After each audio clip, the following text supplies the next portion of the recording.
It's my absolute pleasure to invite you to join us in Barcelona this June for the ACI Europe Annual Congress and General Assembly. This year, we will not just be taking the pulse of Europe's airports and European aviation, as we are hosting our sister organization, ACI World, which means we'll need the global perspective in all our debates.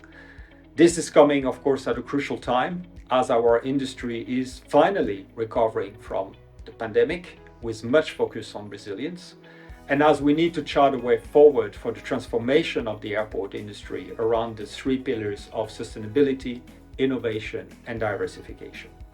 We will be doing that with all of our key institutional stakeholders represented at the highest levels, the European Commission, the US Transport Security Administration, Eurocontrol, EASA, the CESAR-GU, just to name a few, and we'll also have our industry partners, representatives from airlines, ground handlers, air navigation service providers, retailers, and many more.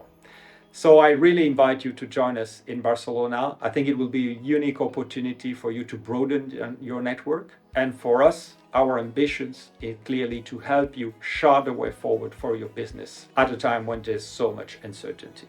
In closing, I'd like to thank so much AENA, the Spanish airport network operator, for hosting us. We'll be treated to the very best of Spanish hospitality. I really look forward to see you in Barcelona. Thank you.